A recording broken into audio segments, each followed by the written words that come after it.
umuhanzi Safi Madiba yatandukanye n'umugore we. Umwe mu bahoze bageze itsinda Urban Boys uzwi nka Safi Niyibikora alias Madiba yamaze kwemera ko yatandukanye n'umugore we Judith Niyonizera, avuga ko yasanze badashobora guhuza. Ibyo ngo bikaba ari impamvu yari ikomeye yagomba gutuma batandukana.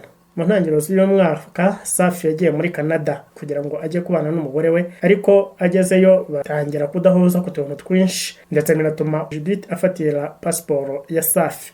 Inshuti z'uyu muryango ziba muri Canada zivuga ko nyuma y'uko ibyo biba Safi yahise ahungira mu rugo rw'umuntu w'inshuti ye, ndetse guhera icyo gihe agatangira gushaka inzira zo gutandukana n'uyu mugore we Judith. Uyu muhanzi uzwi cyane mu ndirimbo You Got It yarazi neza ko hari amagambo abavugwaho ko bashobora kuba baratandukanye, ariko arifata abatinze kubivuga mu gihe yari agishakisha ibimenyetso byo kugira ngo atandukane na Judith mu nkiko. Safi agira ati nibyo koko nari maze igihe ntabana n'umugore wanjye Judith bitewe n'icyizere gike twagereranaga ndetse n'udukimbirane twinshi twajyaga duhura natwo ku buryo wabonaga tutashoboraga gutuma dukomeza kubana nk'uko twabonaga nk'umuryango.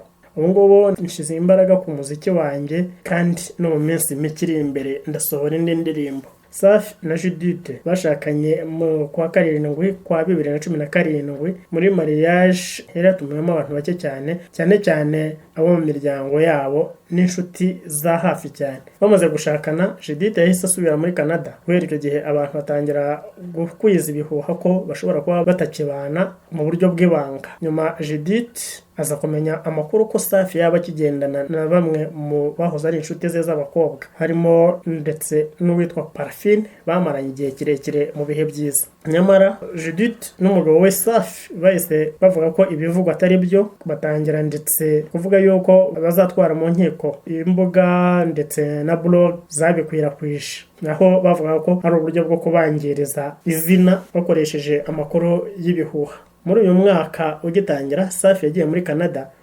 atekereza ko agiye kubaho ubuzima bwiza n'umugore we, ariko agezeyo ibintu bindi kuko batigeze bahuza na gato nyuma y'imyaka 3 gusa bari bamaze bashakanye. Safi yatandukanye n'itsinda yaririmbagamo Urban Boys muri 2007 avuga ko agiye gutangira umuziki we ku giti cye. Muri uwo mwaka ahita ashakana n'uyu munyakanadakazi Judith Niyonizera. Mu gihe amaze aririmba wenyine, mu ndirimbo Safi amaze gushyira hanze harimo Igifunguzo, My Hero, Good Morning, Kontwari n'izindi yakoranye n'abahanzi baha mu gihugu ndetse n'abo mu karere, harimo nk'iyo yakoranye na Harmonize yitwa I Love You yasohoreye muri Canada.